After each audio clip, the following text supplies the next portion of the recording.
बिस्मिल्लाहिर्रहमानिर्रहीम, अस्सलाम वालेकुम, good morning and welcome to Morning at Home. मैं हूं आपकी मेज़बान जुगन काज़िम और उम्मीद है कि आप सब खैरियत से होंगे। व्यूअर्स, आज पाकिस्तान समेत कश्मीर में और हर उस जगह पे जहां पे कश्मीरी और पाकिस्तानी रहते हैं, बसते हैं, कश्मीर सॉलिडेरिटी डे, जिसको ब्लैक डे के तौर पे भी मनाया जाता है, आज मनाया जा रहा है। कश्मीर व्यूअर्स एक ऐसा टॉपिक है, एक ऐसी जगह है, आप जानते हैं, मैं जानती हूँ कि कश्मीर को हमेशा पाकिस्तान की शहरग यानी कि बेसिकली पाकिस्तान की एक तरह से लाइफ फोर्स कंसिडर किया गया है। बट पाकिस्तान से हट के कश्मीर इन इटसेल्फ हमारे लिए एक ऐसी जगह है जिसको हमेशा हमने अपना ही कंसिडर किया है और कश्मीरियों को हमेशा अपने भाई और बहन समझा है। और यहाँ पे मैं एक बात क्लियर कर दूँ, सिर्फ वो कश्मीरी नहीं जो मुसलमान हैं, हर कश्मीरी को हमने हमेशा अपना भाई और बहन समझा है। क्यों? क्योंकि कश्मीर और पाकिस्तान लिटरली ऐसे है कि जैसे एक, और हम लोगों का जो प्यार है कश्मीर के लिए वो अल्फाज में कभी नहीं बयान हो सकता। लेकिन ये ज़रूर कहूँगी कि जो मज़ालिम और जो प्रॉब्लम्स और जो इश्यूज़ हमारे कश्मीरी भाई बहन इस वक्त फेस कर रहे हैं और एक अरसे से फेस करते आ रहे हैं, वो इंसानियत के हर उसूल के बिल्कुल ऑपोजिट है। क्योंकि व्यूअर्स, किसी भी इंसान के लिए ये एक बड़ी ही मायूब और बड़ी ही तकलीफदेह बात है कि वो खुली फिजा में सांस नहीं ले सकता। हमारे पास पाकिस्तान एक फ्री नेशन है जिसके अंदर हम सांस लेते हैं खुली फिजा में, इस टेंशन के बगैर कि कोई देख तो नहीं रहा, कोई हमें रोक तो नहीं रहेगा, कोई कर्फ्यू तो नहीं हम पे इम्पोज हो जाएगा, हम घरों में बंद तो नहीं हो जाएंगे। लेकिन कश्मीर में बच्चे स्कूल नहीं अटेंड कर पाते, यूनिवर्सिटीज़ कॉलेजेस बंद पड़े होते हैं, अगर खुले भी होते हैं तो अटेंडेंस कोई नहीं होती, कर्फ्यूज, खाने पीने की एक्सेस, हर चीज़ की एक्सेस बंद हुई हुई है। आज ऐसा दिन है जो हमें याद दिलाता है कि कश्मीर सिर्फ एक इलाका नहीं बल्कि एक जिंदा तारीख है, एक मुसलसल जिद्दोजहद है और लाखों बेगुनाह लोगों की उम्मीद का नाम है। और व्यूअर्स, ये सिर्फ एक तारीख नहीं बल्कि एक जज्बा है, एक आवाज़ है जो हर साल उठती है, एक ऐसा वादा है जो हम बार बार करते हैं। आज का दिन सिर्फ ये याद नहीं दिलाता, सिर्फ पैगाम नहीं दिलाता कि कश्मीर में क्या मामलात चल रहे हैं, ये एक यकीनी उम्मीद है उन लोगों के लिए जो सालों से जुल्म का शिकार हैं। ये दिन कश्मीरी भाई बहनों के साथ यकजहती का इजहार है और ये वो चीज़ है जो आज के दिन हमेशा हम हाईलाइट करते हैं। लेकिन सिर्फ आज के दिन नहीं व्यूअर्स, जिन कंडीशन से हमारे कश्मीरी भाई बहन गुजर रहे हैं वो सिर्फ आज के दिन तो नहीं हाईलाइट करना बनता, एक्चुअली हमें हर रोज़ हाईलाइट करना चाहिए। कश्मीर सिर्फ एक ज़मीन का टुकड़ा नहीं है बल्कि ये एक कहानी है, एक कहानी जो खून से लिखी गई है। वहाँ की गलियाँ, नदियाँ, पहाड़ सब गवाह हैं उस लहू की जो आज़ादी के गीत गुनगुनाते हैं। सो व्यूअर्स, माँओं की आंखों के आंसुओं का एक समंदर है, बहनों के चेहरों का इंतज़ार और भाइयों के हाथों में जंजीरें, लेकिन उन दिलों में एक आग है, एक आग जो कभी भी व्यूअर्स ठंडी नहीं हो सकती। यौम यकजहती की अगर हम बात करें तो हम अपने कश्मीरी भाई बहनों को ये बताना चाहते हैं कि हम उनके साथ खड़े हैं, हम उनके दुख में बराबर के शरीक हैं। और इसका मकसद है इंडिया ने जो कश्मीरियों पे बेसिकली जो जुल्म ढाए हैं उसके खिलाफ आवाज़ उठाना, और ना सिर्फ हम पाकिस्तानी बल्कि इंटरनेशनल कम्युनिटी को भी एक्टिवेट करना कि वो भी हमारे कश्मीरी भाई बहनों के साथ खड़े हों। यूएस 7 दहाइयाँ 7 डेकेड से ज़्यादा हो गए हैं इस ज़्यादती को, इस जुल्म को, और हमारी दुआ है कि आज के दिन फिर हम अवेयरनेस क्रिएट करें, फिर इस सिचुएशन की बात करें और ये मामला किसी हल की तरफ बढ़े। ये सिचुएशन वर्स से वर्स की तरफ जा रही है और अगस्त 2019 में 2019 में बुरे से बुरा ही होता चला गया। कश्मीर में जो कर्फ्यू लगाया गया, यूएस, हम एक इंडिपेंडेंट मुल्क में सांस लेते हैं, शुक्र अदा करते हैं कि हम आज़ाद हैं। हमारे कश्मीरी भाई बहनों को कब अपॉर्चुनिटी मिलेगी कि वो भी एक, वो जो कहते हैं ना कि एक आज़ाद फिजा में सांस लें, उनके बच्चे भी स्कूल अटेंड करें। व्यूअर्स, क्या आप जानते हैं कि कश्मीर में कुछ ऐसे बच्चे भी, बहुत से ऐसे बच्चे हैं जिन्होंने कभी स्कूल की शक्ल ही नहीं देखी, उन्होंने कभी स्कूल की शक्ल ही नहीं देखी और वो 16-16, 18-18, 20-20 साल के बच्चे हो गए हैं। कुछ ऐसे यंग लोग हैं जो कभी स्कूल गए ही नहीं। कैसे जाते? हालात ऐसे थे। लोगों को ये डर लगता था कि कोई हमारे बच्चे उठा के ना ले जाए, कोई उनके साथ ज्यादती ना कर दे, कोई जुल्म ना कर दे। बच्चियों के साथ जिस लेवल की ज्यादतियाँ, जिस किस्म की रेप की स्टोरीज हमें सुनने को मिलती हैं, बुजुर्गों के साथ जिस किस्म का जुल्म किया गया है। देखिए व्यूअर्स, कोई भी इंसान इन हालात में और इन कंडीशंस में ज़िंदगी नहीं गुजारना चाहता और कोई भी इंसान इस किस्म का टॉर्चर नहीं डिज़र्व करता। तो जहाँ पे हम गाज़ा के लिए आवाज़ उठाते हैं, हमने सोमालिया के लिए, बोस्निया के लिए, दुनिया के हर मुल्क के लिए हमने आवाज़ उठाई व्यूअर्स, जहाँ पे जुल्म था, जहाँ पे ज़्यादती थी। तो कश्मीर के लिए हम लोगों ने तो आवाज़ उठानी ही उठानी है। लेकिन हमारे गिरदोनमा में जो लोग हैं, जो हमारे जानने वाले हैं, जो पाकिस्तानी शायद नहीं भी हैं, उनको भी तो हमने अवेयरनेस देनी है, आगाही देनी है। देखें, गाज़ा में जो मामलात, जो फ़लस्तीन में हो रहे थे मामलात, उनसे रिलेटेड सोशल मीडिया पे अवेयरनेस क्रिएट की, लोगों ने अपने अपने पैगाम पहुंचाए, जो ज़्यादतियाँ हो रही थी उसकी वीडियोस की। भाई एक वक्त पे तो कश्मीर में टोटल ये भी लॉकडाउन था ना कि कोई इंटरनेट की एक्सेस ही नहीं, अभी भी नहीं है, अभी भी उतनी दी जाती है जितनी एक वहाँ पे मार्जिन दी जाती है। और उसके बाद अगर कोई इंसान पकड़ा जाए, कोई चीज़ मतलब इंडियंस के ख़िलाफ़ कोई चीज़ पब्लिश की जाए या कोई चीज़ लगाई जाए तो फ़ौरन उन लोगों को उठा लिया जाता है उनके घरों से, घरों में घुस के लोगों को घसीट के निकाला जाता है और वो गायब हो जाते हैं और कुछ पता नहीं चलता कि वो लोग कहाँ गए हैं। बहुत से ऐसे लोग हैं व्यूअर्स जो मिसिंग हैं, जो मिसिंग पर्सन्स हैं, जो आज तक नहीं मिले, सालों गुजर गए हैं। हाँ जी, ऑफ कोर्स हमारे जो कश्मीरी लीडर्स हैं, जो हमारे भाई हमारे लिए स्टैंड लेते हैं, जो बहनें स्टैंड लेती हैं, उनका तो गायब होना पता चलता है और वो चीज़ आम भी हो जाती है। लेकिन जो आम आवाम जो अपने लीडर्स के साथ खड़ी हुई है, जो चीख रही है कि कश्मीर बनेगा पाकिस्तान, कश्मीर बनेगा Pakistan,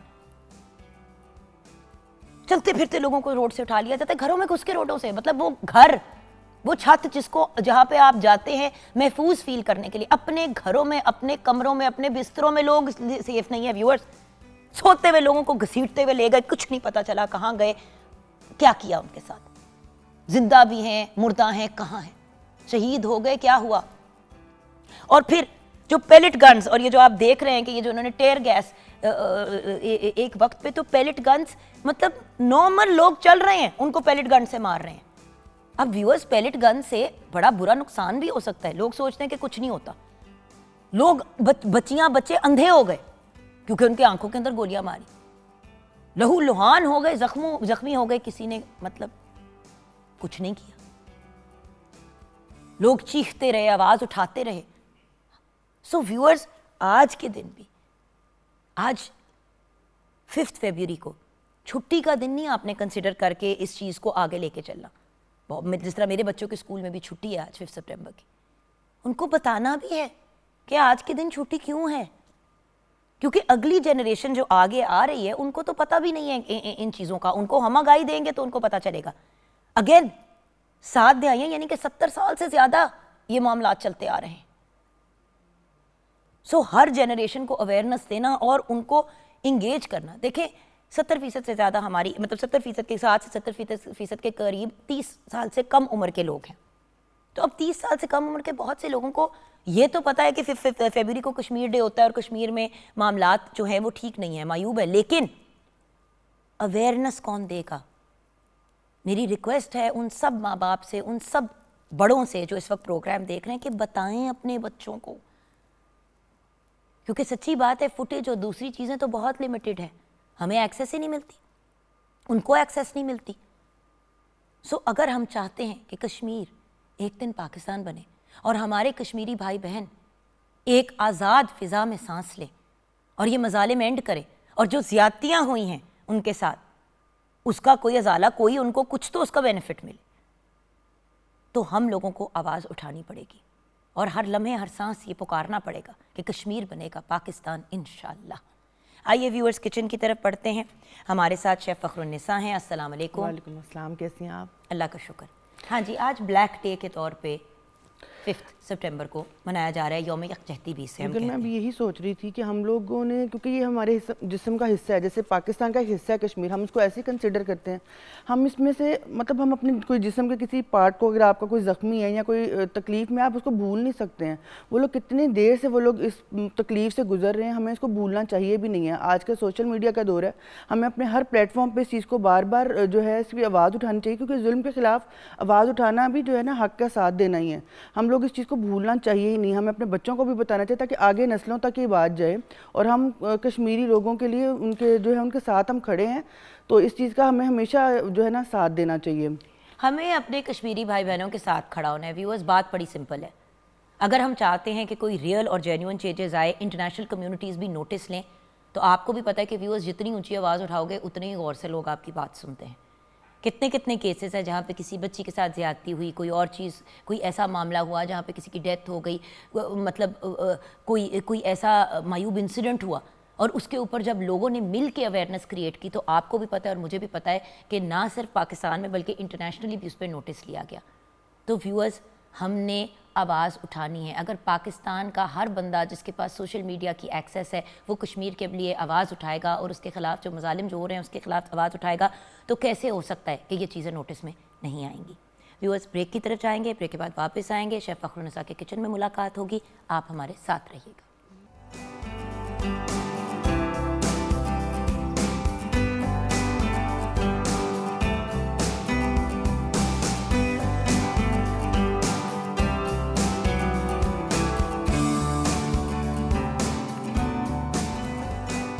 welcome back from the break viewers. हम मना रहे हैं यौम यकजहती, Kashmir day, Kashmir solidarity day 5 फरवरी की मुनासबत से, और किचन में भी हमने सोचा कि कुछ कश्मीरी ही बनाना चाहिए। राइट शेफ़ फ़खरुन्निसा, आज आप अपने किचन में हमें क्या बनाना सिखा रहे हैं? आज हम अपने किचन में बना रहे हैं कश्मीरी चिकन मसाला, क्योंकि आज कश्मीर डे है तो हम उसको ही सेलिब्रेट करते हुए उनके साथ जो है अपना इजहार करते हुए इजहार यकजहती, तो हम उसी से जो है ना मंसूब डिश बना रहे हैं। वंडरफुल। और व्यूअर्स, जैसे कि आप जानते हैं कश्मीरी डिशेस में बहुत सी डिशेस बहुत फेमस होती हैं, लेकिन शबदेग एक ऐसी डिश है जो हर कोई जो है, मतलब मैंने जो बचपन में सबसे ज़्यादा कश्मीरी डिश खाई है वो शबदेग ही खाई है, जो बेसिकली शलजम और गोश्त के साथ, जैसे आलू गोश्त होता है उस तरह शबदेग बनती है, लेकिन शबदेग कुक होती है और वो बड़ा ही मज़े की चीज़ होती है। और शबदेग उसका नाम ही है कि सारी जो है ओवरनाइट वो जो है कुक हुआ करती है, पकती है। बिल्कुल सही। यहाँ पे मुझे बहुत ही शदीद लाल कलर की मुर्गी दे दी गई है फ्राई करके। कश्मीरी मिर्च डाली है, इसका कलर इसलिए जो है रेड सा हो गया, क्योंकि कश्मीरी खाना स्पाइसी नहीं होता। अच्छा, ये मैंने फ्राई करना है? जी, ये फ्राई करना है। किसी मुझे अगर इसकी गाइडेंस दे दें कि मैंने एग्जैक्टली क्या करना है, फिर मैं आ जाती हूँ आपके पास रेसिपी। इसको हमने सबसे पहले मैरिनेट किया हुआ है, इस चिकन को हमने ऑयल के अंदर जो है ना अच्छे से कलर देकर दोनों साइड से, तो इसको हम निकाल लेंगे। अच्छा, हमने सिर्फ अभी इसको कलर देना है जी, ठीक है। और जो है उसके बाद हम इसी ऑयल के अंदर हम अपने आगे से मसाला बनाकर तो इसके अंदर ये दोबारा से चिकन जो है डाल देंगे। तो ये क्या ग्रेवी वाली डिश होती है? ये ग्रेवी वाली डिश है ये।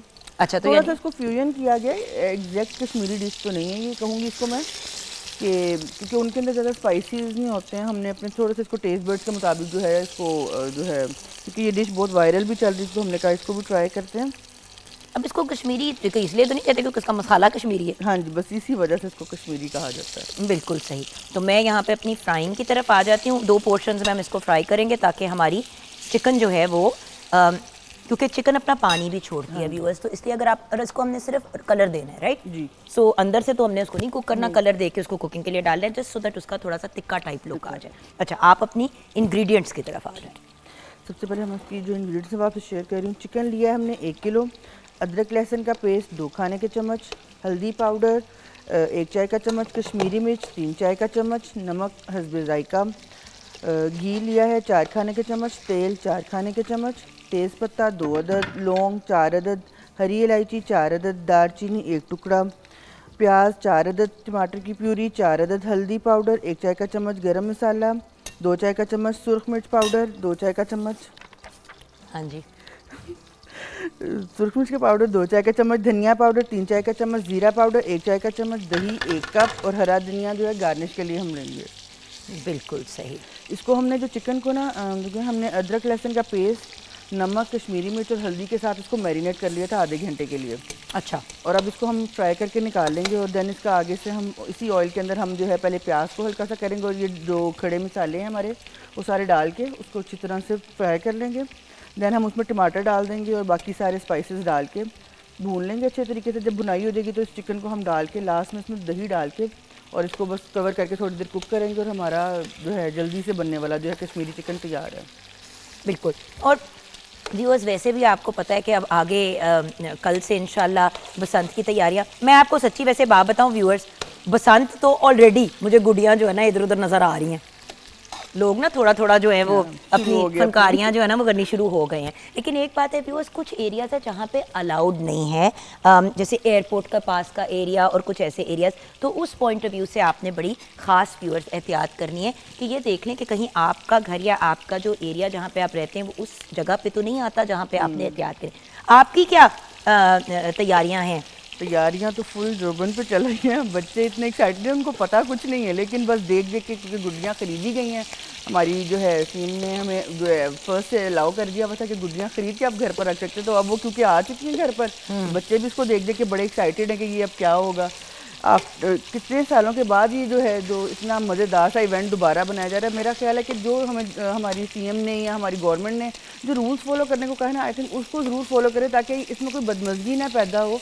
और बहुत अच्छे रूल सेट किए गए हैं, अगर हम उन सबको फॉलो करें ना तो ये हमारा इंशाल्लाह अगले कई सालों तक जो है ना तो कभी भी पसंद का इशू नहीं। देखो पहले भी होता था, मसला पता है कहाँ पे हुआ, जब लोगों ने पंगे करने शुरू कर दिए, डोरें अजीबो गरीब लेनी शुरू कर दी, लोगों ने शीशे से कट करना शुरू कर दिया डोर को, स्टील की उसके ऊपर चीज़ें लगा दी, तो हुआ क्या कि ऑब्वियसली आप डोर से डोर काट रहे हैं। अब एक डोर को आपने एक्स्ट्रा स्ट्रॉन्ग बनाया तो मुकाबले में दूसरे बंदे ने भी उसी किस्म की डोर ले ली।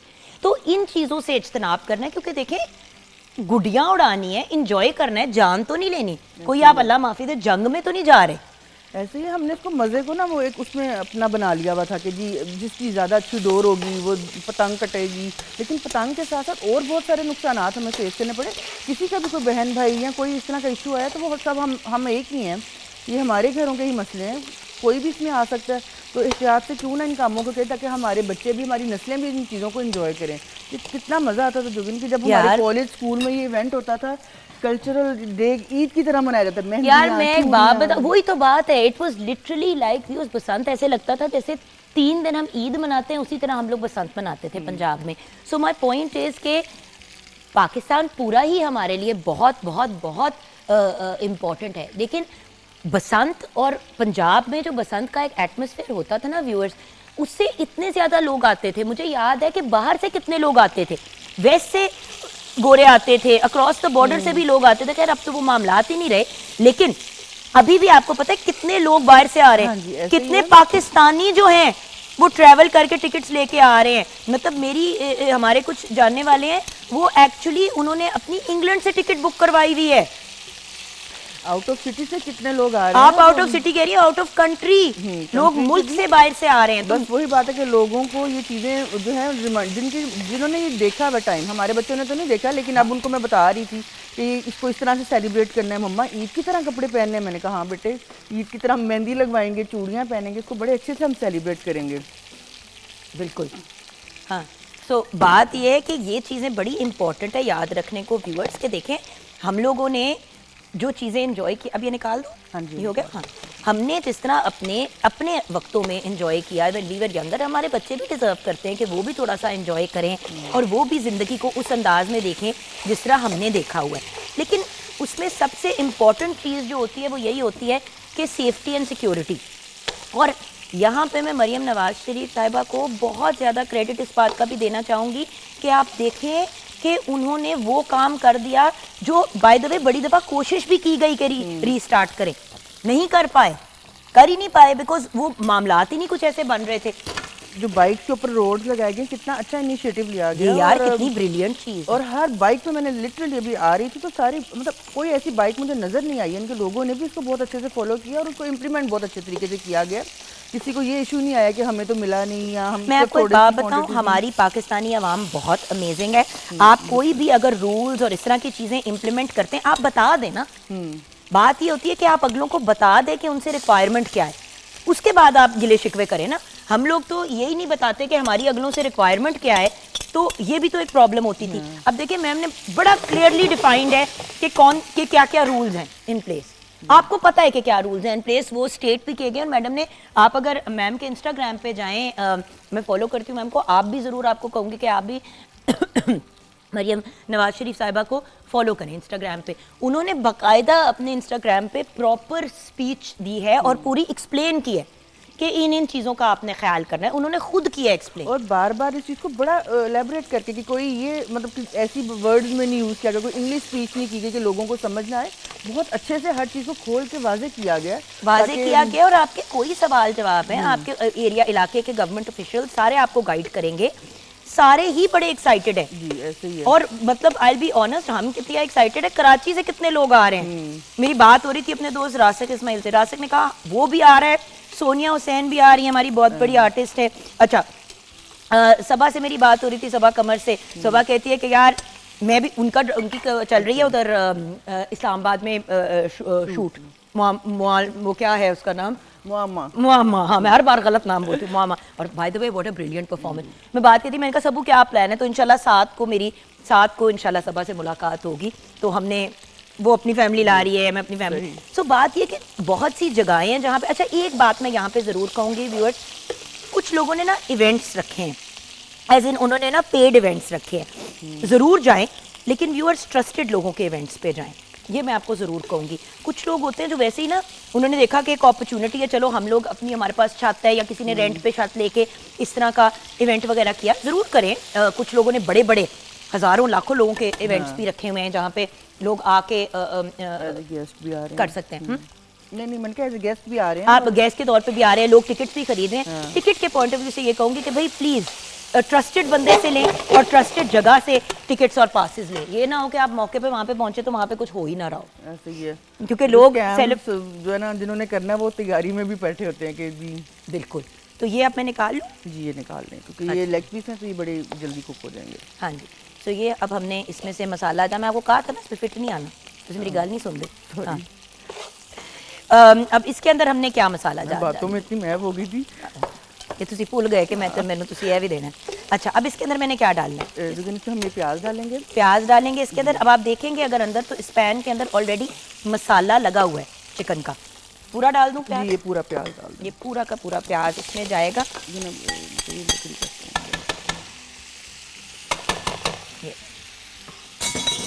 और साथ ही हम इसमें ये खड़े मसाले भी साथ डालें ताकि इसकी स्मेल जो है इसमें अच्छे से जो है ना, प्याज के साथ भुनाई भी अच्छे से। बिल्कुल सही, ऑयल भी हम थोड़ा सा इसमें और डालेंगे, राइट जी, क्योंकि मसाला इसके अंदर, क्योंकि हमने भुना था व्यूअर्स, तो इसी के अंदर, क्योंकि वो मसाले का ही तो मज़े का फ्लेवर आना है। अच्छा, हम बात करें थे शबदेग की व्यूअर्स, मेरे पास मैंने तस्वीर भी हमने आपके लिए निकाली है शबदेग की, ज़रा हम आपके साथ तस्वीर भी शेयर करते हैं। ये देखिए, शबदेग की शक्ल कुछ ऐसी होती है, बिल्कुल आलू गोश्त लगता है, बिल्कुल आलू गोश्त वाली शक्ल लगती है, बट शबदेग में ना पूरे वो जो, इसको गोंगलू कहते हैं क्या हम? हाँ जी, उर्दू में गोंगलू भी कहा जाता है, वैसे शलजम। हाँ, तो ये है कि ये इसका देखें सारी रात कुक होता है, इसमें कोई ख़ास स्पाइसेस भी नहीं जाते, लेकिन इसका फ्लेवर मटन का, लैम का, जो भी मीट यूज़ किया जा रहा है उसका अपना फ्लेवर बड़ा अच्छे से जो है ना, वो जो है उसी से इसकी हंडिया का फ्लेवर बहुत अच्छा जो ज़बरदस्त बन जाता है। अच्छा, मुझे मसाला बनाने का तरीका बता दो ताकि फिर हम उसके बाद ब्रेक की तरफ जाए। प्याज के अंदर हमने खड़े मसाला डाल के थोड़ा सा भुनाई कर लेंगे, तो हम इसमें जो है अपने टमाटर की जो मैंने प्यूरी थी और बना ली हुई है ये पेस्ट, आप इसको डाल दें। इसके बाद हम इसमें सूखा धनिया, ज़ीरा, थोड़ी सी हल्दी मज़ीद डालेंगे ताकि थोड़ी हंडिया का कलर भी खूबसूरत सा हो जाए, और थोड़ी सी सुर्ख मिर्च डालेंगे, और बस इन बेसिक मसालों के साथ इसकी अच्छी से बुनाई हो जाएगी। जब ये पेस्ट की फॉर्म बन जाएगी, ग्रेवी की फॉर्म बन जाएगी, तो हम अपना इसमें चिकन डाल के लास्ट में इसमें दही डालेंगे और इसको कवर करके 10-15 मिनट के लिए कुक करेंगे, और गुड टू गो ही हमारी जो है खाना बिल्कुल रेडी है। मतलब इससे ज़्यादा ईजी अनकॉम्प्लिकेटेड रेसिपी क्या आपके साथ हम व्यूअर्स शेयर कर सकते थे। बात ये कि ज़िंदगी को आसान बनाने। अच्छा, आपकी अपनी क्या तैयारियां और प्लान्स हैं? तैयारियां मतलब घर आ रहे हैं लोग, आप लोग जा रहे हैं सैटरडे को, क्योंकि एक घर होता है जो जिधर सारे जाते हैं। हाँ, तो कभी कभी ऐसे होता है कि अम्मी के घर चले गए, हाँ, बड़े भाई के घर चले गए, या फूफी के, मतलब किसी एक घर में सारे, क्योंकि देखो सब नहीं करना होता है, और अगर पूरी फैमिली साथ हो जाए तो ज्यादा उसी के मजा आ जाता है। अपनी छत पे तो नहीं मैं कह रही हूँ, कुछ सोलर की पैनल्स लगने की वजह से कुछ। अच्छा, ये भी बड़ी फनी है कि मैंने रील सुनी, उसको कहता है कि जब सब ने अपने घर सोलर करा लिए तो तब जो है वो अपना बसंत जो है वो सेलिब्रेट करने की इजाज़त मिल गई। तो इन सबको पता था कि सोलर की वजह से लोग छतों पे नहीं कर पाएंगे। सो हमारी भी छत पे पूरा सोलर है। अब जिनके घरों पे छत नहीं, वो सोलर नहीं है, अब मौजें हैं उनकी। तो बिल्कुल मेरी अम्मी का घर बिल्कुल थोड़ा सा पास ही है। बेटा तो बाकी घर साल पे तो नहीं उनकी है। मौजें नहीं है ना। हाँ, ये तो है। 3 दिन आप मौज कर ये ले, तो है। हम लोग बाकी साल मौज करेंगे। बाय द वे, घर जितना लोग आप सोलर करवा सकते हैं अपनी अपनी घरों को प्लीज़ करवा लें। इसमें आपका भी फ़ायदा है और जनरली हमारे नेशन का भी बड़ा फ़ायदा है। मैं हमेशा इसीलिए कहती हूँ कि अगर आप इलेक्ट्रिक गाड़ी अभी नहीं खरीद सकते, क्योंकि इलेक्ट्रिक गाड़ी जो है हर जगह अभी चार्जिंग वाला स्टेशन का इशू है, लेकिन विद इन सिटी तो फिर भी आप कर सकते हैं।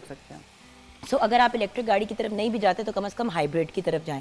जैसे पंजाब गवर्नमेंट में 90% जो गाड़ियाँ ली जाएंगी, परचेस की जाएंगी अपने उसके लिए गवर्नमेंट के पॉइंट ऑफ व्यू से, तो वो सारी की सारी जो होंगी वो हाइब्रिड या इलेक्ट्रिक हाइब्रिड होंगी। क्योंकि इसी तरह बाइक्स वगैरह भी आपको पता है कि इलेक्ट्रिक बाइक्स भी दी गई हैं हमारे बहुत से पुलिस ऑफिसर्स को, दूसरे लोगों को। सो कोशिश करें ये सोलर पैनल जो इस वक्त लोगों को चुभ रहे हैं वो भी बड़ी अच्छी चीज़ है और उनको आप इतना हल्का इसका ना लें। फायदा तो वैसे वाकई बहुत है। कितनी चीज़ों से हम जो है ना बच रहे हैं सोलर की वजह से। तो पैसे भी तो हर चीज़ का अपना अपना बेनिफिट होता है, बट वही चीज़ है कि व्यूअर्स आई थिंक ज़्यादा सेंसिबल ये होता है कि अगर फैमिली के 3-4 जो घर हैं वो मिल के एक जगह कर लें। हर बंदा अपना अकेला अकेला करता है तो वो और ज़्यादा प्रॉब्लमेटिक हो जाता है। तो अगर जैसे कुछ 4 मतलब भाई बहन आपस में सारे मिल के किसी एक जगह पे किसी एक के घर पे कर लें। खाने पीने के पॉइंट ऑफ व्यू से आप लोगों का क्या बनता था? बारबेक्यू जो है वो आज जो चिकन आ चुका है घर पर और उसको जो मैरिनेट किया जाएगा आज, और इंशाल्लाह सैटरडे को हमारे घर पर प्रोग्राम है अम्मी की तरफ। अच्छा। तो सारे बहन भाई उधर आ रहे हैं, बारबेक्यू का होगा और साथ कुछ सूप बनाया जा रहा है, कुछ वन डिश भी एक काइंड ऑफ किया जा रहा है ताकि किसी एक पे बर्डन ना पड़े और अच्छे से हम सब इंजॉय भी कर सकें। अच्छा, मुझे याद है छोटे होते थे ना तो जैसे ही बसंत की रात एक तो होती थी, वही बारबेक्यू वगैरह चलता था और कोई सेटअप नहीं लगा होता था खाने का, बस चल रहा होता था बारबेक्यू। नान वगैरह भी लग रहे होते थे, तंदूर ले आते थे लोग या फिर आप बाहर से मंगा लेते थे। और होता क्या था कि आप सारी चीज़ें जो है ना वो मतलब उस दिन कोई खाने का सेटअप नहीं होता, मतलब आप इधर से बोटी पकड़ ली, इधर से आपने इस तरह करके कर लिया साइड पे के टेबल। अच्छा, फिर अगले दिन सुबह ही ना सारे छत पे चढ़ जाते थे, ऐसे ही है 7-8 बजे टाइप। अच्छा, अब जब आप फिर छत पे चढ़े तो उस वक्त आपने हलवा पूरी का एहतमाम किया, हलवा पूरी हुआ और उसके बाद कोई 2-2:30 बजे के करीब इसी तरह ना वन डिश हर बंदा अपने अपने घर में कोई ना कोई चीज़ बना के ले आया और सब ने मिलजुल के, मतलब किसी के जिम्मे मीठा हो गया, किसी ने मतलब वो, और उसके अलावा स्नैक्स, और फिर रात तक ये मामला चलता है। हाँ ऐसे ही है। और बस वही बात है कि क्योंकि मिलकर बैठने का मजा और ये 2 दिन का होता है। बहुत से लोग तो ऊपर मंजी ढा के वहीं पे सो जाते हैं, नाइट काइट फ्लाइंग करते हैं और साथ में। सो आपके ऊपर है कि आपने किस तरीके से सेलिब्रेट करना है। लेकिन प्लीज़ व्यूअर्स, अगर मरियम नवाज शरीफ साहिबा ने इतना बड़ा हमारे लिए स्टेप लिया, देखें अभी भी बहुत से लोग हक में नहीं थे बसंत के, क्योंकि टेक्निकल बड़े मसाइल थे और चीज़ें, लेकिन टेक्निकली भी जिस तरीके से मैडम ने हैंडल किया और सारा कुछ किया, तो हमें भी कोशिश करनी चाहिए कि हम मैडम के इस एफर्ट को रायगा ना जाने दें और हम कोशिश करें कि 100, क्योंकि देखिए व्यूअर्स, मैं आपको जेन्युइनली एक बात बता रही हूँ, ये एक तरह से टेस्ट है हमारा कि एज अवाम हम किस तरीके से बिहेव करते हैं, हमारा क्या रद्दमल होता है। अगर हम सब, हर बंदा बच्चे से लेके बुजुर्ग तक रूल्स का ख्याल रखेगा तो मैं आपको प्रॉमिस करती हूँ व्यूअर्स, अगले साल और उसके अगले साल फिर ये एक सिलसिला बन जाएगा। लेकिन अगर खुदा न खास्ता ऊंच नीच की चीज़ें हुई वटेवर, तो फिर अगले साल हम बसंत नहीं इंजॉय कर पाएंगे। और मैं बताऊं, बसंत सिर्फ पंजाब का नहीं है, बसंत पूरे पाकिस्तान का है, क्योंकि पूरे पाकिस्तान से लोग आते हैं बसंत को सेलिब्रेट करने के लिए, and it's a whole thing. और देखें कितनी प्यारी बात है कि इस वीकेंड पे इंशाल्लाह बसंत होगा, अगले वीकेंड के बाद इंशाल्लाह रमज़ान शुरू हो जाएगा 18 या 19 तारीख को। सो माशाल्लाह, बस अच्छे वक्त आए हैं, अच्छे वक्त आ रहे हैं, तो हमें कोशिश करनी चाहिए कि सपोर्टिवली चलें। ऐसे ही है। छोटी सी ब्रेक के बाद जब वापस आएंगे तो 3 बहुत ही ब्रिलियंट और होनहार भाई हमें मिलेंगे। 3 भाई एक ही फैमिली के, और तीनों ही बड़े टैलेंटेड और ब्रिलियंट, स्पोर्ट्स की दुनिया में अपना नाम बना रहे हैं। उनसे मुलाकात होगी एंड देन ऑफ कोर्स आगे जाके हम बात करेंगे ब्लैक डे, यौम यकजहती, कश्मीर डे के पॉइंट ऑफ व्यू से। तो आप हमारे साथ रहिएगा।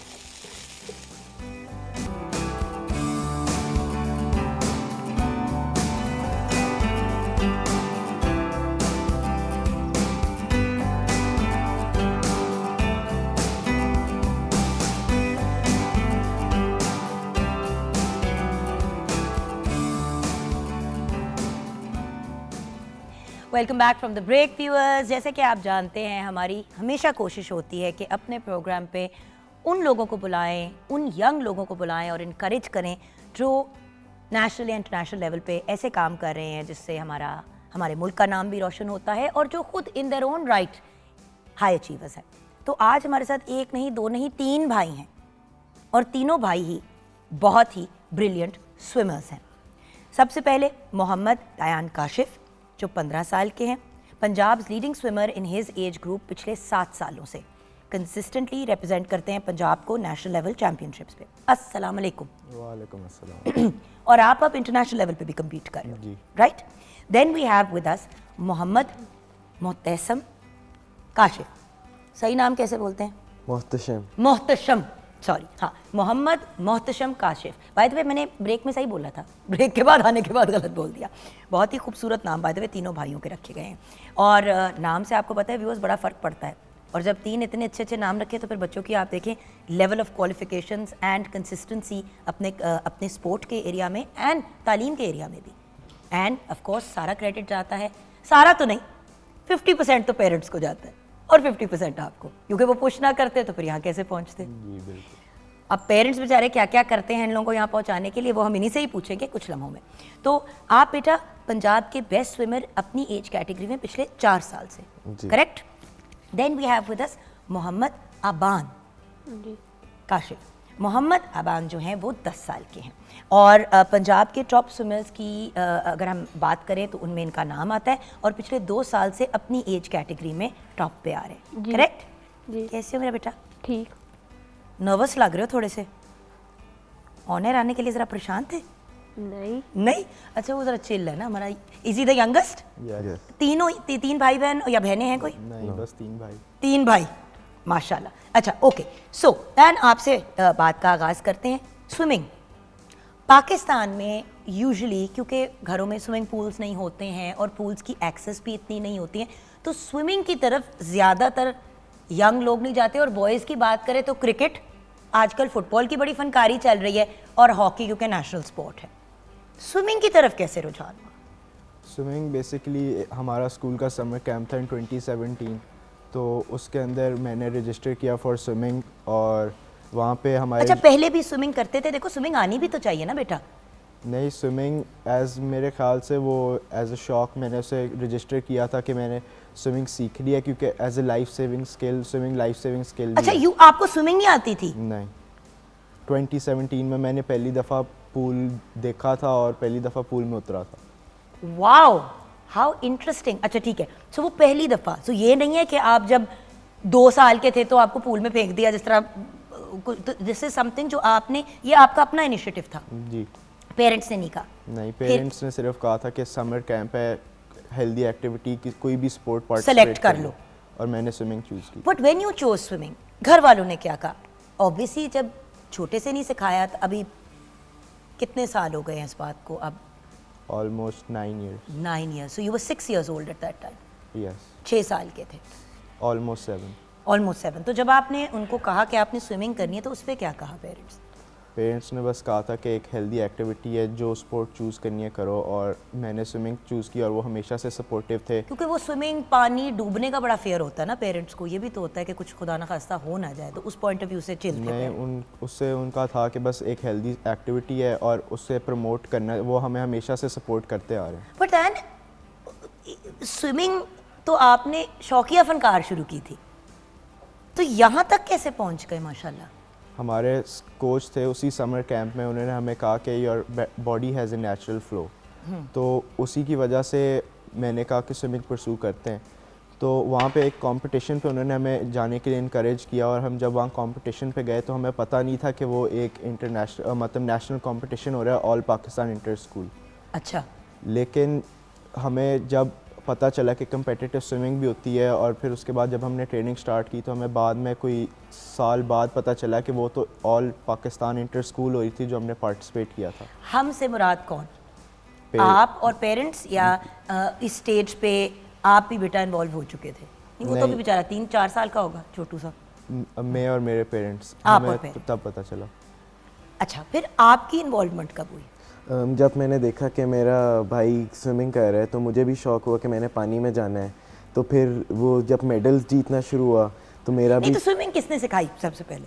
स्विमिंग पहले तो मेरे भाई ने थोड़ी सी सिखाई थी, फिर उसके बाद मेरे अब्बू ने मुझे सिखाई थी। सही, तो अब्बू को आती है स्विमिंग?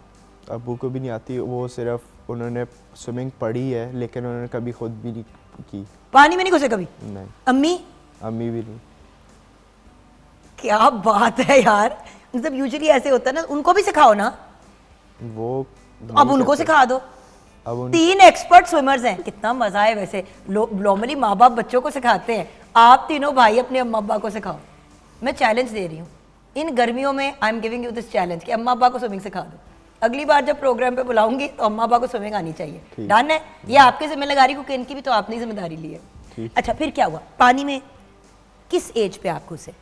मैं जब 5 इयर्स का था तब मैंने अपने बड़े भाई को देखते हुए स्विमिंग शुरू की। तो उसके बाद फिर मुझे स्विमिंग में इंटरेस्ट आता गया और मुझे शौक हो गया स्विमिंग का। तो फिर उसके बाद मैंने स्विमिंग कम्पिटिटिव शुरू की। अमेजिंग। और आपकी एंट्री कब हुई, मैं सदके जाऊं, और किस एज पे हुई? मेरी 5 साल पे मैंने शुरू की थी और मैंने भाइयों को देख के शुरू की थी, उनके मेडल्स, ट्रॉफीज़। तो मैंने कहा मुझे भी ये मेडल्स और ट्रॉफ़ी चाहिए। तो मामा को आप ही सिखा दो स्विमिंग।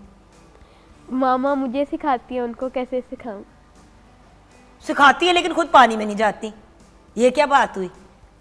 वो देखो मैं बता रही हूँ, मामा को घेर लो, उनको भी स्विमिंग की तरफ ले जाओ, उसके बाद फिर जाना बीच हॉलीडेज पे पांचों। डन है भैया? आगे हमने और मेडल्स और अवार्ड्स लेने हैं और हमने बड़े पैसे कमाने हैं इंशाल्लाह।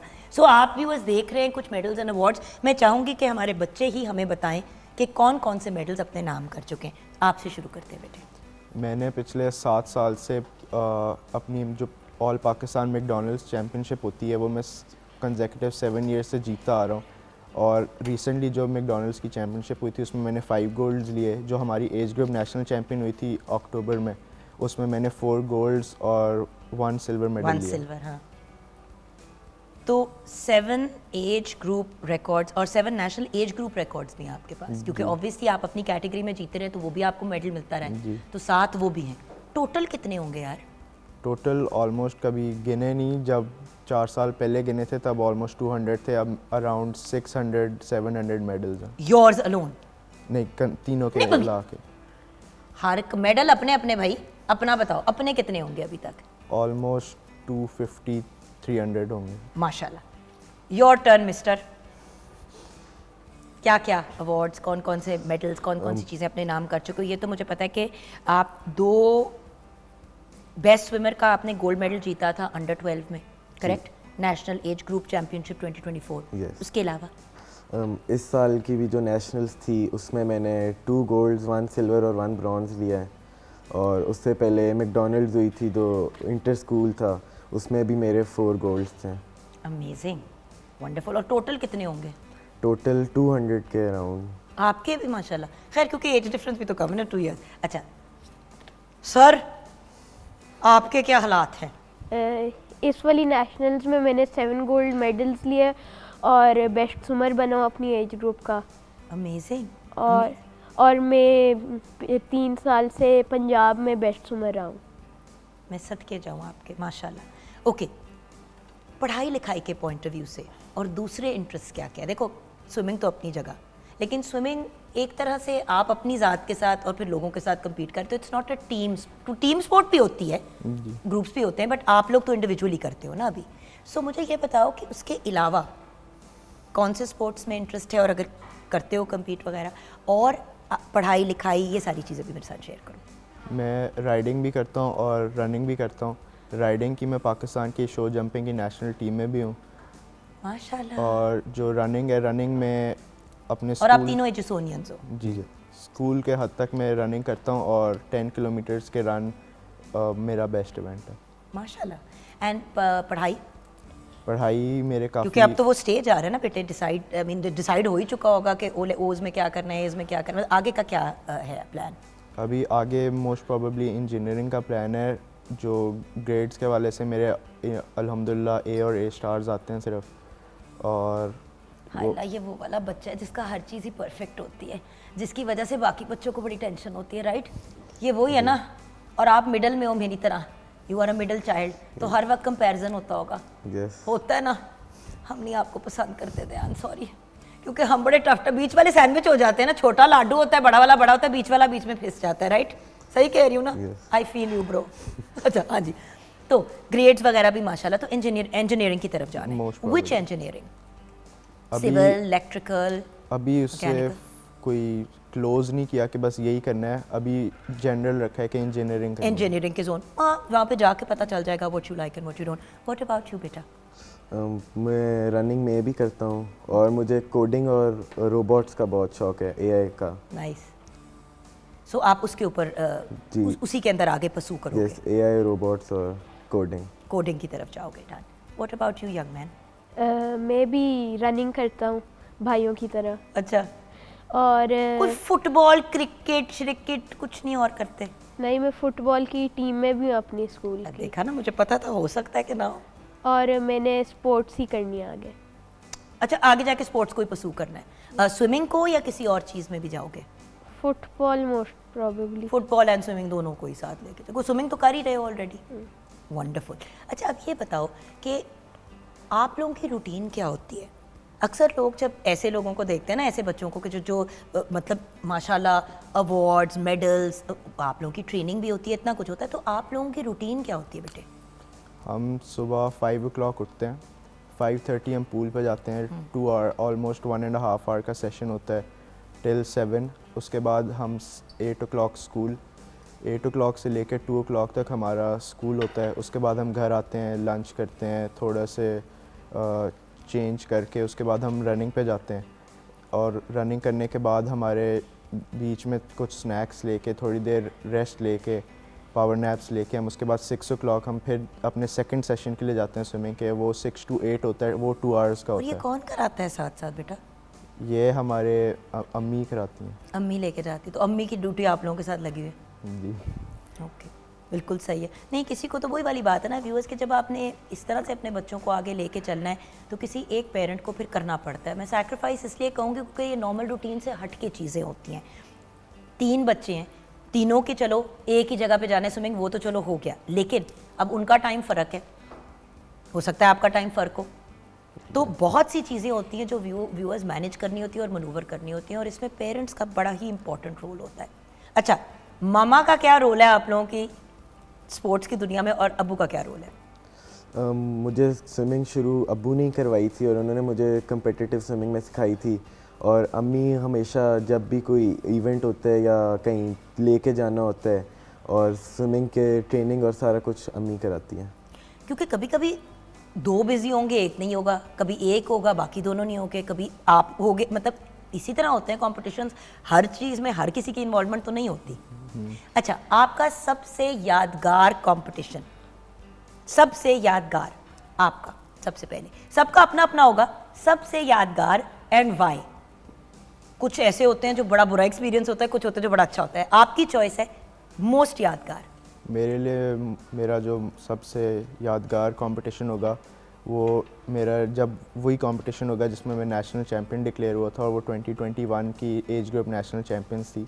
उसके अंदर मैंने 4 गोल्ड्स 1 सिल्वर लेके और साथ 3 नेशनल रिकॉर्ड्स बना के मैं बेस्ट स्विमर हुआ था, और वो मेरी फ़र्स्ट एवर नेशनल थी, और काफ़ी वो प्राउड मोमेंट था कि मैंने अपनी पहली नेशनल्स में ही, और मैं तब 11 इयर्स का होते हुए 12 इयर्स के स्विमर्स के साथ कम्पीट करा था, और मैं वो जीता था और बेस्ट स्विमर डिक्लेयर हुआ था, तो वो मेरे लिए सबसे यादगार था। अमेजिंग। आपके लिए? और मेरा भी सेम ही है। जब मैं नेशनल चैम्पियन डिक्लेयर हुआ था 2024 में, जब वो उसके अंदर 5 गोल्ड्स और 1 नेशनल रिकॉर्ड साथ में जीता था, तो वही सबसे मेरी यादगार मोमेंट था और कंपटीशन था जो मैं जीता था। आपके लिए सबसे मेमोरेबल मेरा बेटा? मेरी अभी वाली नेशनल्स जो हुई है जिसमें मैं बेस्ट स्विमर डिक्लेयर हूँ, वो वाली थी। क्यों? क्योंकि वो मैंने मतलब उसमें ऐसी क्या चीज़ थी जो आपके लिए सबसे मेमोरेबल है? मैंने उसके लिए बहुत मेहनत की थी और उसका फल मुझे मिला था। अमेजिंग। यहाँ पे आप तीनों को बेस्ट ऑफ लक विश करना चाहूँगी। इंशाल्लाह अपनी नेक्स्ट अचीवमेंट्स के साथ ज़रूर हमारे प्रोग्राम पे फिर आना। We want to follow your progress. So every couple of months जब भी कोई नई चीज़ हो तो ज़रूर हमारे साथ रब्ता करना एंड कम, बिकॉज देखो एक होता है कि आपको एक दफ़ा बुलाया और आपने ये अचीव किया and then every couple of months, every couple of years जब आप फॉलो अप करते हो तो मज़ा आता है कि यार अब ये हो गया, अब ये हो गया, अब ये हो गया, अब ये हो गया. So do stay in touch with us. And finally आपका मैसेज फॉर यंग पीपल. मैं यही कहना चाहूँगा कि जितने भी यूथ है और जितने भी बच्चे हैं वो कोई भी चीज़ कर रहे हैं, कोई भी काम कर रहे हैं, वो अपने पूरा दिल लगा के करें, होल हार्टेडली करें. और ये ना हो कि आप जो काम कर रहे हो बस आप टाइम को पास करने के लिए कर रहे हो. आपने जो काम करना है आप उसे दिल लगा के करो, पूरी डेडिकेशन मोटिवेशन के साथ करो. और बहुत से ऐसे मोमेंट्स होंगे जब आप चाहते होगे कि मैं क्विट कर जाऊँ. जो भी आप काम करो, कोई भी स्पोर्ट हो, कोई भी चीज़ हो, आप उसे क्विट करना चाहोगे, लेकिन वही मोमेंट होता है जिस पे आपने अपने आप के ऊपर काबू ला के आपने उसे कंसिस्टेंट रहना होता है. और मैं यही कहूँगा कि कंसिस्टेंसी इज़ की. और जितना आप कोशिश करते रहोगे और बार बार कोशिश करोगे उतना सक्सेसफुल रहोगे. थैंक यू सो मच बेटा, यू स्पीक वेरी वेल, माशाल्लाह माशाल्लाह. और आप तीनों को अल्लाह ताला करोड़ कामयाबियों से नवाजे, आमीन. और व्यूअर्स यहाँ पे फिर से एक बात कहूँगी कि देखें जितना गुड़ डालते हो उतना ही मीठा होता है कोई भी चीज़. इन बच्चों के ऊपर इनके पेरेंट्स मेहनत करते हैं और सिर्फ मेहनत नहीं कर रहे, खुद फिज़िकली जाके खुद भी एक तरह से मजदूरी कर रहे हैं. ले जाना, उनको कराना, उनको ले के आना, ये बड़ा मुश्किल काम होता है. और इनके कोचेस और इनका स्कूल, ये सब चीज़ें जब मिल के कंबाइन करके कोहिसिवली आगे चलती हैं तो फिर आपके सामने ऐसी सक्सेस स्टोरीज आती हैं. 3 लड़के, तीनों बच्चे एक ही फैमिली के और तीनों ही हाई अचीवर्स. पर्सनालिटीज़ फ़र्क हैं, गोल्स फ़र्क हैं, ऑब्जेक्टिव्स फ़र्क हैं, लेकिन फोकस और डिसिप्लिन के साथ आगे चले तो तीनों एक ही स्पोर्ट में और माशाल्लाह तीनों in their own right high achievers. So anything is possible. जैसे कि हमारे बहुत ही प्यारे बेटे ने कहा, फोकस और डिसिप्लिन के साथ चलें, गिव अप ना करें, तो इंशाल्लाह कामयाबी आपके कदम चूमेगी. ब्रेक की तरफ जाएंगे. ब्रेक के बाद जब वापस आएंगे तो बात करेंगे यौम यकजहती की, 5 फरवरी के पॉइंट ऑफ व्यू से कश्मीर डे की.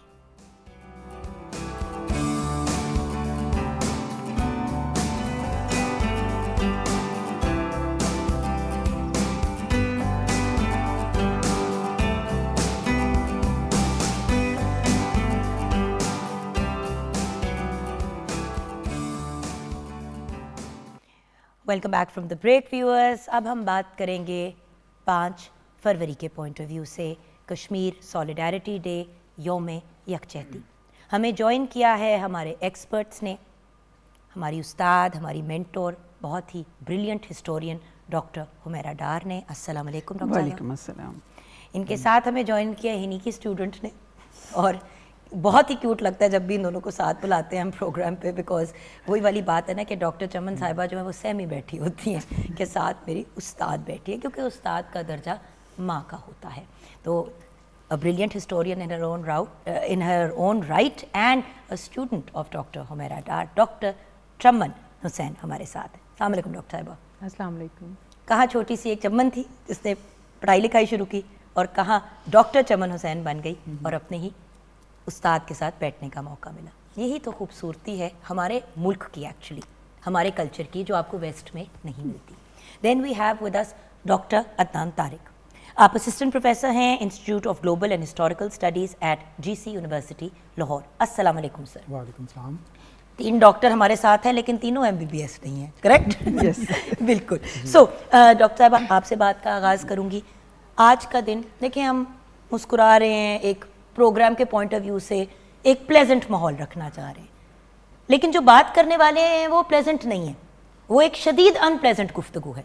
इसलिए क्योंकि देखें मसला होता है व्यूअर्स, वो 1 साल 2 साल 6 महीने नहीं रिजॉल्व होता, लोग चिढ़ते हैं, इरिटेट होते हैं, लेकिन अल्टीमेटली चीज़ रेजोल्यूशन की तरफ चली जाती है.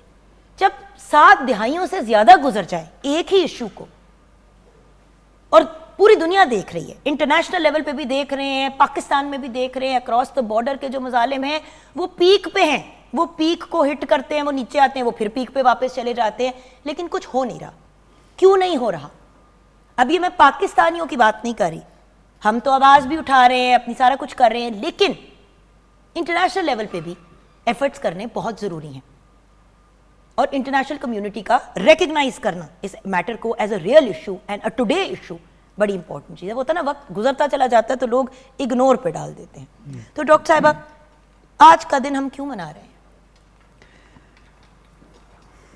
मैं इस सिलसिले में सिर्फ एक छोटी सी एग्जांपल आपको देना चाहूँगी। आप देखें, अल्लाह ताला ने जब इंसान को बनाया तो सब लोगों ने, जितनी भी रूहें थी, उन्होंने माना कि ये हमारा खुदा है। उसके बावजूद इंसान की जो बिल्ट इन थी उसको देखते हुए उसने कहा कि आपने दिन में 5 मरतबा मुझे याद करना है। ऐसा ही है ना? बिल्कुल सही। आप, और ह्यूमन नेचर है कि जब आप चीज़ों को छोड़ते जाते हैं तो वो आपकी मेमोरी में से निकलती जाती हैं।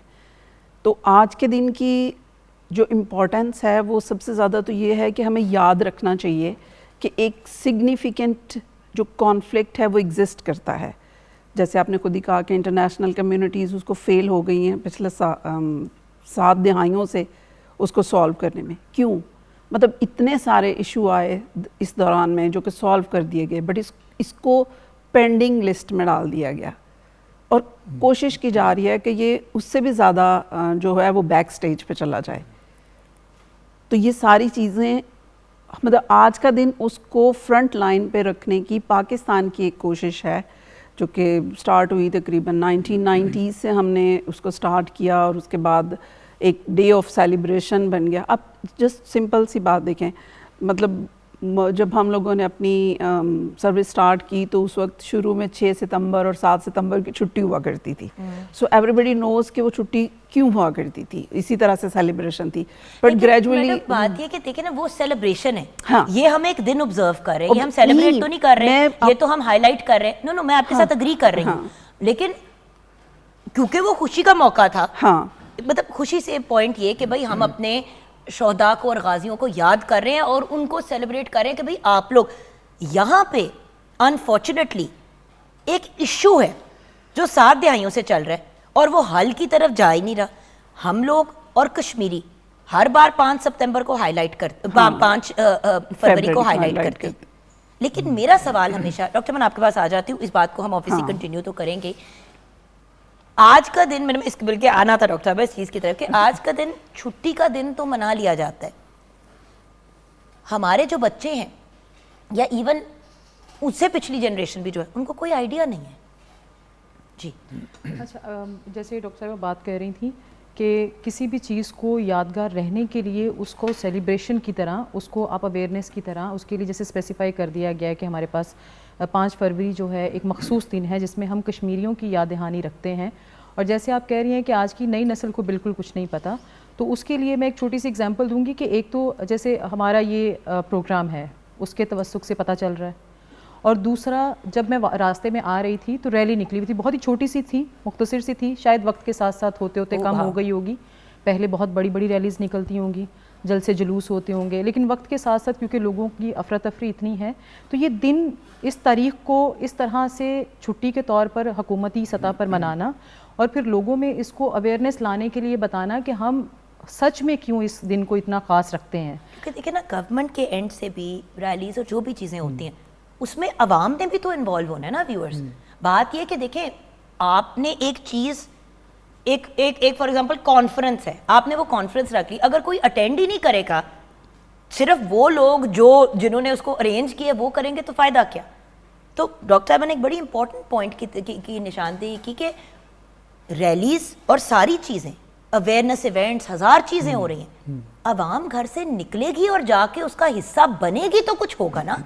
अब यहाँ पे आपकी और मेरी जिम्मेदारी आती है viewers, as citizens of Pakistan and as being people जो अपने कश्मीरी भाई बहनों के साथ खड़े होने का दावा करते हैं, तो उस दावे की फिजिकल प्रूफ कहाँ है? जी डॉक्टर साहब। जी बहुत शुक्रिया। देखिए, ये जो 5 फरवरी का दिन हम मनाते हैं, ये 1990 में इसका आगाज़ होता है। जो बात आपने, जो सवाल आपने किया है, उस सवाल का जवाब, इसका हिस्टोरिकल पस मंज़र, उसका हिस्टोरिकल पर्सपेक्टिव बड़ा इंपॉर्टेंट है, क्योंकि देखिए कश्मीर का इशू तो 1947 में शुरू होता है, लेकिन 5 फरवरी का दिन 1990 में हमने मनाना शुरू किया। इस डिफरेंस को अगर हम जान जाएंगे तो फिर हमें इस दिन की अहमियत का अंदाज़ा हो जाएगा। और वो डिफरेंस ये है कि 1980 की दहाई में इंडिया के अंदर खालिस्तान की तहरीक उठती है, जो कि एक पॉपुलर मूवमेंट थी, जिसको ख़त्म कर दिया गया, वो एक अलग बात है। 84 के बाद कश्मीर के अंदर पब्लिक लेवल पे अपराइजिंग शुरू होती है। वो जो पब्लिक लेवल की अपराइजिंग है ना, उसको पाकिस्तान में सेलिब्रेट करने के लिए और पाकिस्तान की पब्लिक के साथ उसे कनेक्ट करने के लिए 1990 में जमात इस्लामी के अमीर काजी हुसैन अहमद साहब ने ये रिकमेंड किया था बेनज़ीर भुट्टो को कि ये दिन मनाया जाए। तो ऐसा नहीं है कि उससे पहले पाकिस्तान के अंदर कश्मीर के हवाले से सॉलिडरिटी मौजूद नहीं थी, वो 1947 से मौजूद थी, लेकिन वो स्टेट टू स्टेट लेवल थी। मतलब इंडियन स्टेट का एक स्टैंड था, पाकिस्तान की स्टेट का एक मौक़िफ़ था कि ये टू नेशन थ्योरी के कॉन्टेक्स्ट में कश्मीर को पाकिस्तान का हिस्सा बनना चाहिए या इसे यहाँ पे इससे सवाब राय होना चाहिए। लेकिन पब्लिक लेवल के ऊपर वो मैस कनेक्टिविटी शायद मौजूद नहीं थी।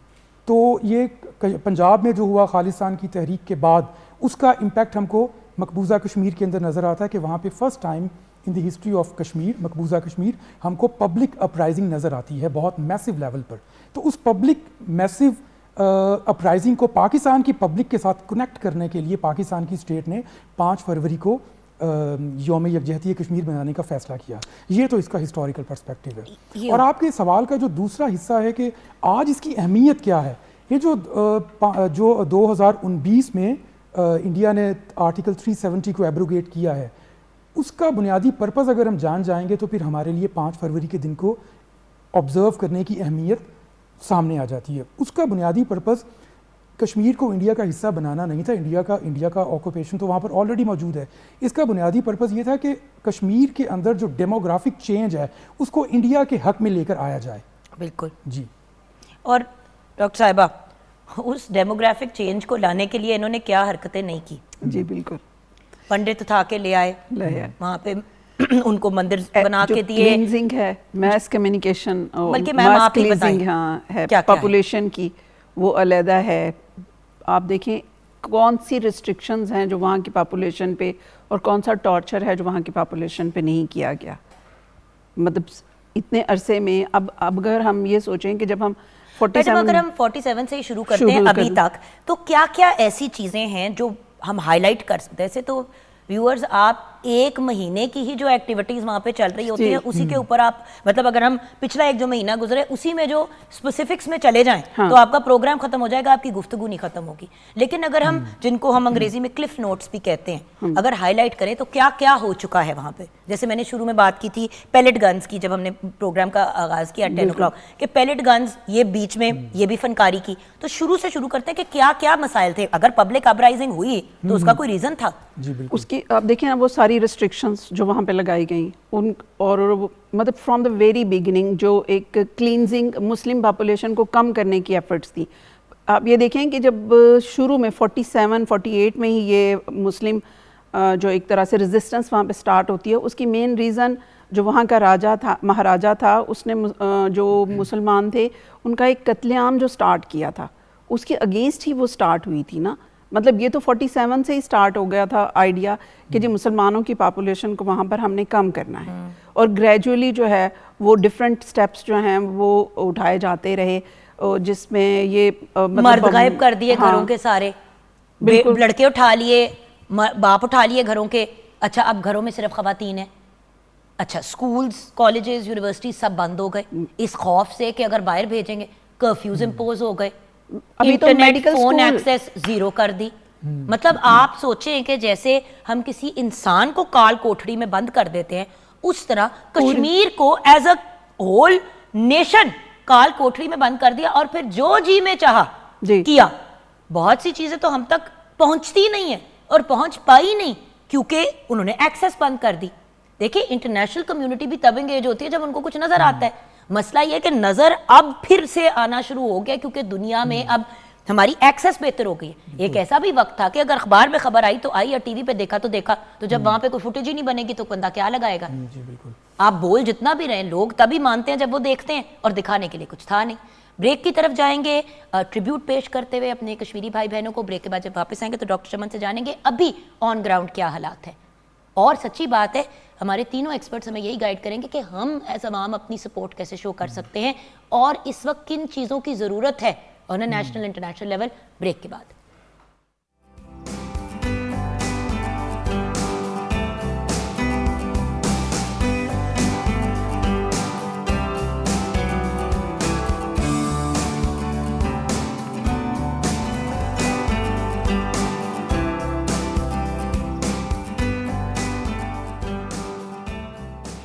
Welcome back from the break viewers. Kitchen में जल्दी से नज़र डाल लेते हैं जहां हम ट्रिब्यूट पेश करते हुए एक बहुत ही खूबसूरत साहिर अली बग्गा साहब का एक ट्रिब्यूट का गीत पेश करते हुए आगे बड़े ब्रेक की तरफ। अब ब्रेक से वापस आए हैं तो किचन में भी हमने एक छोटा सा ट्रिब्यूट तैयार किया था।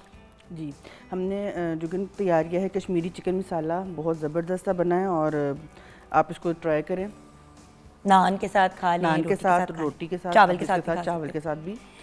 व्यूअर्स आगे बढ़ते हैं हमारे साथ। Thank you so much chef, आपका बहुत बहुत शुक्रिया। हमारे साथ डॉक्टर हुमैरा डार हैं, डॉक्टर चमन हुसैन हैं, डॉक्टर अदनान तारिक हैं। डॉक्टर चमन, इस वक्त क्या सिचुएशन है? ये तो हमने एक डॉक्टर साहिबा ने एक हाईलाइट हमें दे दिया, हमें क्लिफ्स नोट दे दिए कि ये कुछ होता रहा है, बट अभी क्या हो रहा है? अच्छा, जैसे डॉक्टर अदनान बात कर रहे थे कि जो 370 आर्टिकल इन्होंने एब्रोगेट किया और उनकी जो एक आज़ादाना रियासत थी, उसको जो एक एक्सेप्टेंस थी उनके कॉन्स्टिट्यूशन में इंडियन के, वो उन्होंने ख़त्म कर दी 35A आर्टिकल ख़त्म करके भी 2019 अगस्त में। और उस ख़त्म करने के बाद उन्होंने वहाँ पर जो चीज़ें पॉसिबल हो सकती थी, जैसे आपने कहा कि जब तक लोगों के पास फुटेज नहीं आएगी, पिक्चर्स नहीं आएगी, कोई एविडेंस नहीं आएगा, कोई मानेगा कि वहाँ पर इतना जुल्म सितम हो रहा है। यही एक रीज़न थी कि उन्होंने वहाँ पर ये सब तो कानून तो एक तो फेडरल मिनिस्ट्री के अंडर उसको ले गए, उसको वहाँ पे कंट्रोल करने की कोशिश की, साथ साथ वहाँ पर उन्होंने अस्करी क़यादत के साथ मिलकर वहाँ पे कर्फ्यू का निज़ाम, वहाँ पे जो बेरोज़गारी है, वहाँ पर मुआशी इस्तेहकाम बुरी तरह से ख़त्म किया, आज़ादी बुरी तरह से ख़त्म की। जो आप बात कर रही थी कि वहाँ पे उन्होंने कोई मर्द वहाँ पर नहीं रहने दिया, सबको अगवा कर लिया या गिरफ़्तार करके किसी भी इल्ज़ाम में जो भी उनके और गायब हो गए। देखिए लीडर्स वगैरह तो जब कश्मीरी हमारे भाई बहनों के लेफ्ट राइट होते थे तो ऑब्वियसली वो तो क्योंकि लीडर्स से तो एक ज़्यादा ऊंची आवाज़ उठती थी, और कहीं ना कहीं लीडर्स भी ऐसे हैं जिनका पता ही नहीं चला कि उन्होंने क्या किया, उनको गायब किया। Right doctor Adnan? जो गायब किया और पता ही नहीं है कि वो है कहाँ, किस जेल में है, कहाँ पे हैं, जिंदा भी हैं कि नहीं है। और तो इस तरह आम आवाम के तो इतने लोग गायब किए हैं, इतने लोग गायब किए हैं कि किसी को पता ही नहीं है कि 15-15 साल से किसी का भाई गायब है, किसी का बच्चा गायब है, पता ही नहीं और है। ये बात सिर्फ उन्होंने मर्दों तक नहीं रोकी, वहाँ की खवातीन के बारे में भी यही हालात है। उनके साथ जो कहा गया वो हम शायद उसको अपनी ज़ुबान से बयां भी नहीं कर सकते कि उनके साथ क्या क्या जुल्म सितम किए गए। इसके साथ साथ वहाँ पे पूरी तरह से जो ज़रिया इब्लाग है उसको कंट्रोल कर दिया गया, बिजली वहाँ पर बिल्कुल ख़त्म कर दी गई, लोगों का इंटरनेट कम्युनिकेशन जो है वो हर तरह से ख़त्म कर दिया गया ताकि वो अपनी आवाज़ कहीं ना पहुँचा सकें। डॉक्टर साहब, ये जो मामलात हैं इनका मतलब इनसे तो यही लगता है कि जैसे कोई नोटिस ही नहीं कर रहा। इंटरनेशनली क्यों नहीं स्टेप्स उठाए जा रहे? अच्छा देखिए, कहीं पे 2 हफ्ते 2 दिन बल्कि 1 दिन कहीं ज्यादती होती है तो एक अजाब बर्पा हो जाता है। जी बिल्कुल। देखिए 2019 के बाद ना ऑक्यूपाइड कश्मीर में 2 बड़ी चेंजेस हमको नज़र आती हैं। पहली चेंज तो ये है कि उन्होंने 2020 में डोमिसाइल लॉ इंट्रोड्यूस करवाया है। ये जो 2019 का एक्ट है ना, ये उससे ज़्यादा इंपॉर्टेंट 2020 का डोमिसाइल एक्ट है। डोमिसाइल एक्ट के मुताबिक कोई भी बंदा जो इंडिया जिसका ताल्लुक है, वो अगर सिर्फ 15 साल इंडिया में उसका स्टे है तो उसको वहाँ पे रेजिडेंसी राइट्स वो हासिल कर सकता है, नंबर 1। नंबर 2, और कोई भी स्टूडेंट जो कश्मीर का नहीं है, जिसका ताल्लुक इंडिया की किसी दूसरी स्टेट के साथ है, वो वहाँ पर 7 साल तक अपनी तालीम हासिल करता है तो वो ऑटोमेटिकली जम्मू एंड कश्मीर का रेजिडेंस बन जाएगा। तो ये एक बात तो ये।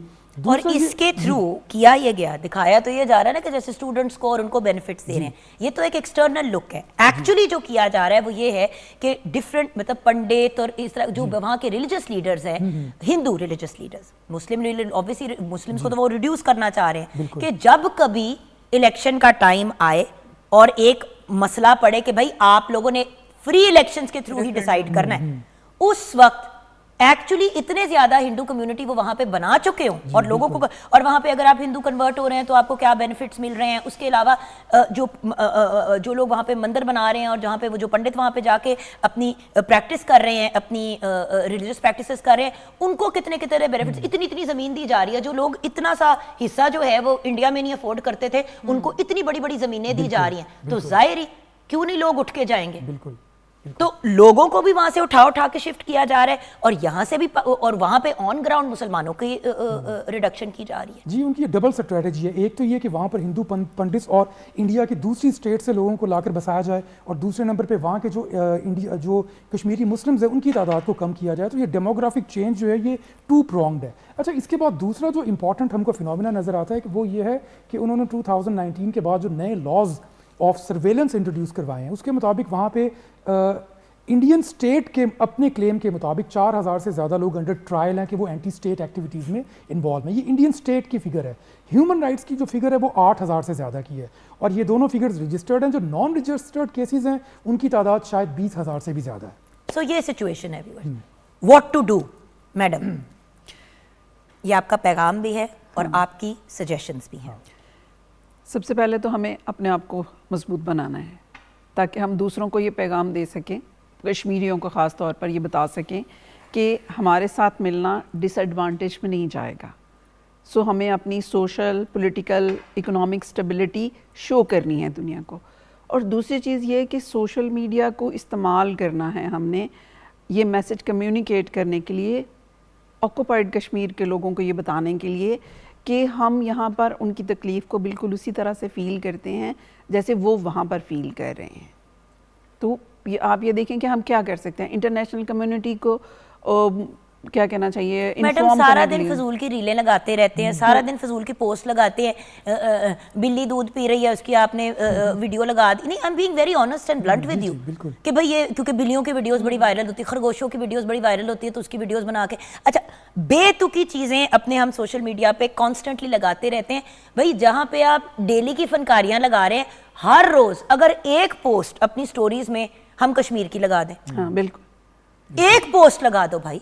मैं आपको कह रही हूँ हर रोज जहां पे आपने अपनी स्टोरीज के अंदर 15 स्टोरीज लगानी है, एक कश्मीर की लगा दो भाई। जब गाजा के पोस्ट सारे लगा रहे थे डॉक्टर चमन, जब सब गाजा की पोस्ट लगा रहे थे पाकिस्तान में बैठ के 20-20 पोस्ट लगाते, इंस्टाग्राम आपके पूरी की पूरी एल्गोरिदम आपको रिजेक्ट कर रहा था, आपके अकाउंट्स ब्लॉक हो रहे थे, तब तो कोई नहीं रुक रहा था। तो एक ऐसा इशू जो 77 डेकेड से ज्यादा चल रहा है डॉक्टर साहब, उसके लिए हम क्या करें? और जो डायरेक्ट लिंक है हमारे साथ जी, ये जितनी भी अभी तक जो भी हम बात कर रहे हैं कि किस तरह से इस इशू को और रेज किया जा सकता है। एक तो हम वैसे भी चाहे वो नवंबर में हो, फरवरी में हो, हम सेलिब्रेट तो करते हैं उसको, मेमोरेंडम के तौर पे मनाते भी हैं कि हम जो है वो उनके साथ यकजहती कर रहे हैं कश्मीरीज़ के साथ। अब यहाँ पर सिर्फ बात जो है वो पॉलिसी मेकिंग तक या जलसे जुलूसों तक नहीं रह गई, हमें इसको इमोशनली होकर भी सोचना पड़ेगा। हमें लोगों को ये बताना पड़ेगा कि हम जो है वो कश्मीर के साथ सिर्फ लफ्ज़ों के तौर पर साथ नहीं हैं। जैसे हमने 1947 में उनके लिए जानें कुर्बान की थी, लड़े थे उनके साथ मिलकर, इसी तरह से हम हर मौका पर उनके साथ खड़े हैं। और पाकिस्तान वैसे भी हाईलाइट करता आया है हमेशा से, चाहे वो UN का प्लेटफॉर्म हो, चाहे वो ग्लोबली कोई भी प्लेटफॉर्म हो, जहाँ पर भी कश्मीर की बात हो, जहाँ पर भी इंटरनेशनली डिस्प्यूटेड टेरिटरीज़ की बात होती है, पाकिस्तान यकीनन वहाँ पर अपने पूरे दिल के साथ बात करता है कश्मीरीज़ के लिए। और हम यही इस बात को साबित करना चाह रहे हैं कि चाहे वो पॉलिसीज़ की बात हो, चाहे वो कवानीन की बात हो, चाहे वो आइन को बनाने की बात हो, तो हम हर जगह पर, हर मौका पर अपने कश्मीरी बहन भाइयों के साथ हैं। जी डॉक्टर साहब, देखिए, जब हम कश्मीर के हवाले से, हमारी नेशन बड़ी सेंटिमेंटल है, हम बहुत इमोशनल हैं, बिल्कुल ठीक है, लेकिन जब हम इमोशनल बात करते हैं कश्मीर के बारे में तो सिर्फ वही लोग कन्विंस होते हैं, वही कंट्रीज कन्विंस होते हैं जो ऑलरेडी हमारे साथ हैं। डिजिटल एक्टिविज्म के ऊपर हमको इन्फॉर्म्ड कंटेंट प्रोड्यूस करना होगा अबाउट कश्मीर। आपने एक बात की कि हम इमोशनल हैं, यहाँ पे मैं सिर्फ एक एडिशन करना चाहूँगी, हम बहुत इमोशनल कौम है पाकिस्तानीज़, लेकिन उस वक्त मौके पे जी जब मौका गुजर जाता है ना, हम थोड़े से ईजी हो जाते हैं। मेरा पॉइंट एग्जांपल देती हूँ, जलजले हो गए, हमारे फ्लड्स आ गए, सैलाब में और जलजलों में उस वक्त मौके पे जितना पाकिस्तानी एक्सपर्ट्स ने और पाकिस्तानियों ने ऑन ग्राउंड एफर्ट किया, दुनिया में कहीं हम इसका एग्जांपल नहीं देखते। लेकिन उसके बाद भी तो रिहेबिलिटेशन होती है ना।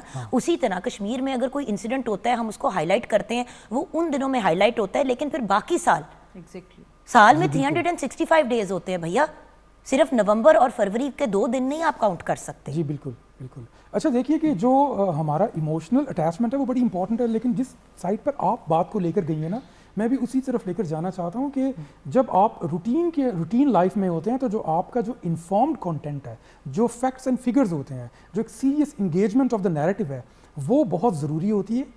बदकिस्मती से हमारे पास इसका बहुत फुकदान है, हमारे यहाँ इमोशनलिज्म बहुत ज़्यादा है। उसका फ़ायदा भी होता है लेकिन वो एक लिमिट तक रहेगा ना। एक क्राइसिस आ गया, फ्लड आ गया, ठीक है, डिसास्टर हो जाता है, उस मौके पर हम इमोशनल होकर एक छोटे स्पैन में बहुत ज़्यादा चैरिटी करते हैं, लेकिन जब वो स्पैन गुजर जाता है तो वो क्राइसिस तो लिंगर ऑन फिर भी कर रहा है ना।